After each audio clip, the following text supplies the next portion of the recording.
So when I get a bite, do I pull it in with my left hand then? Right? Yep, you're pulling Okay. line with your left hand. Yep. And you're setting it up, like with the setting it like a back cast Okay. is like super important.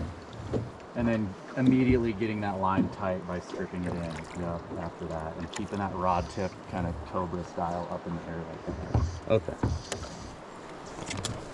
So through here, for visibility's sake, we just want to cast to the right of this glare. And go ahead and, you know, take turns, get them both out there like 25, 30 feet.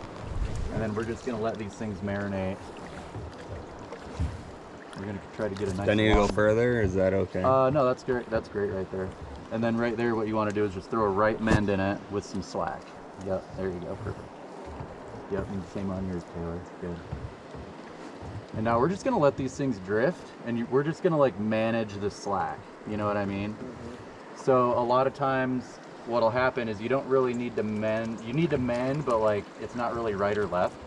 So what I'll do is I'll just, and you guys are both Jiggle. fine right now, but I'll just pick up my line and just point my rod tip straight up in the air like that, drag it back. Oh, it's your rod right there.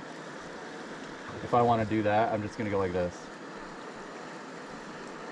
And just kind of reposition your line. It might give you a little bit extra slack. But yeah, let me see that line too. But yeah, I'll be getting it out there.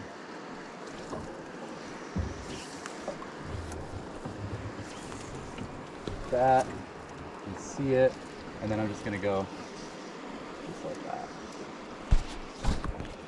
And then, you know, I'll be. So instead of bringing my line in. Yeah. Instead of like recasting, Redoing the yeah. top. Just leave it. If it's out there, just leave it out there. Set up. Yep. And then, you know, if I slowed the boat down a lot and you need to give it some slack, you know, you can just shed out some slack like that, and then straighten the slack out. And then if you have too much, strip a little bit back in. And always just kind of keeping that rod tip low. Also, if you lose sight of that fly too, that's a good thing to do, just to like move it, you know, just move it so you can see where it's at. Yeah.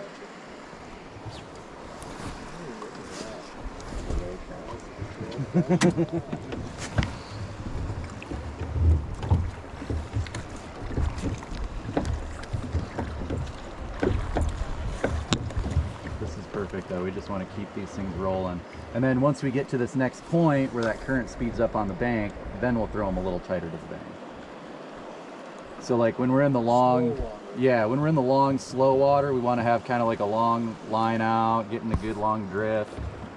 And then when we're in the fast water, you know, you could probably even like reel in 10 feet of line just so you don't have a bunch of extra, you know, getting snaggled around everywhere.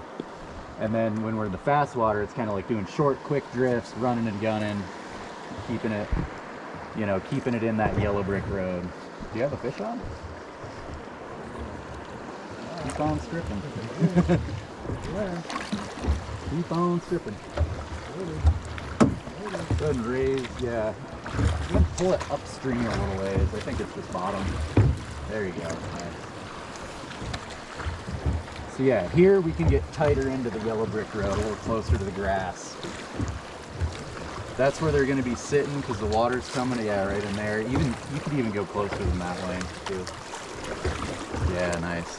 Plus your flies are so much easier to see in that slow, chill water, you know. You got big right man, get rid of a little bit of that slack. And then if that thing goes down, like right there, just pop it out and recast. Good. Good. Nice.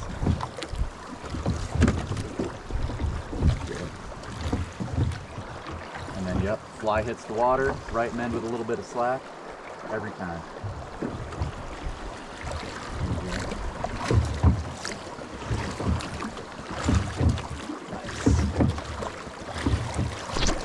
That's pretty cool. Yeah, it's pretty, you know, it's like everything's dynamic, you know? You're not just like looking at the same spot, watching a frickin' bobber, you know? Yeah. It's like, It's pretty fun. you're like always like watching your fly, glance up, look at the next spot, what's coming up? Where's the next good water? Like, do I need to go in or out, you know? So what's the coolest Biggest fish you ever caught on a fly rod? Probably I caught a really big snook down in Florida on a fly rod one time. Wow, really? Yeah, that was pretty cool. That's sweet. My biggest trout on a fly rod is a 2-footer.